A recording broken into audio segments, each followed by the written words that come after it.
بسم اللہ الرحمن الرحیم۔ پچھلے درس میں ہم نے ذکر کیا تھا کہ لشکر کفار مسلمانوں کے سامنے آ گیا۔ اس کی تعداد کل 80,000 تھی۔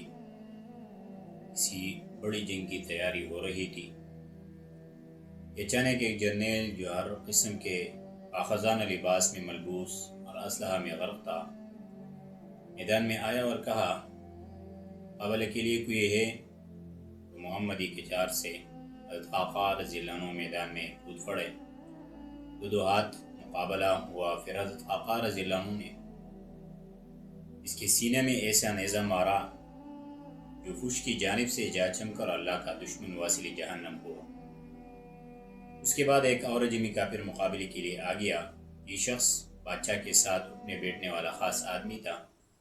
اس کے مقابلے میں حضرت مسیب رضی اللہ عنہ میدان میں آئے اور اس ملحد پر حملہ کیا، لیکن اس نے تلوار کو ڈال اور لیا اور حضرت مسیب کی تلوار ہاتھ سے چلی گئی۔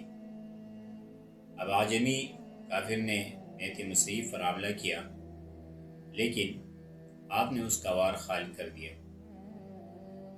پھر آپ ادھر ادھر دیکھ رہے تھے کہ کوئی تلوار دے دے۔ اتنے میں حضرت آقا نے جا کر آپ کو تلوار دی۔ مسیب رضی اللہ عنہ نے پلٹ کر ایسا حملہ کیا کہ اس کو وہی ڈیر کر دیا۔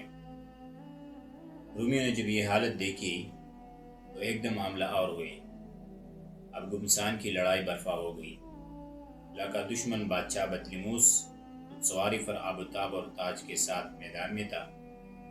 کفار کی ایک جماعت نے مسلمانوں کے میمنہ پر حملہ کر دیا۔ یہ لوگ بے جگری سے لڑ رہے تھے۔ اس حصہ میں اکثر اہل بیت تھے۔ فضل بن عباس رضی اللہ عنہ تو کبھی میمنہ اور کبھی میسرہ، کبھی ادھر کبھی ادھر گمسان کی لڑائی میں مصروف تھے۔ اللہ تعالیٰ فضل بن عباس رضی اللہ عنہ کو جزائے خیر دے۔ آپ نے اہل بیت کو ساتھ ملا کر وہ مقابلہ کیا، اس کا بیان کرنا مشکل ہے۔ فضل رضی اللہ عنہ نے کفار کے سب سے آگے سلیب برادر کمانڈر پر حملہ کیا۔ اس کے سینے میں ایسے نیزہ مارا کہ کچھ سے جا نکلا۔ وہ شخص ہلاک ہوا اور سلیب زمین پر گر گئی۔ اس نے جب دیکھا کہ سلیب گر گئی تو اس نے یقین کر لیا کہ اب حکومت ختم ہو گئی۔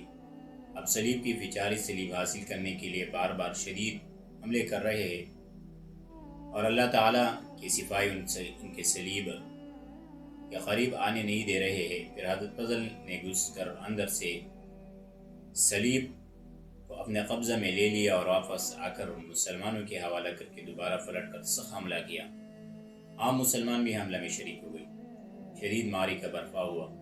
آنکھیں چکرانے لگی اور شور و غوغا سے زمین گونج اٹھی۔ بطلیموس نے جب یہ حالت دیکھ لی تو اس نے اپنی 5,000 خاص فوج کے ساتھ مسلمانوں کے میسر پر حملہ کیا اور مسلمانوں کے ایک جماعت کو شہید کر دیا۔ بہت سارے زخمی ہوئے، لیکن وہ استقلال سے لڑ رہے تھے۔ فضل کبھی میمنہ، کبھی میسرہ اور کبھی قلب لشکر سے دفاع کر رہے تھے۔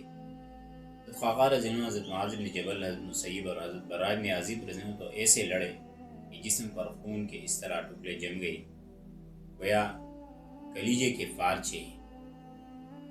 اس طرح ہوا، اس طرح ہوا، اس طرح ہوا۔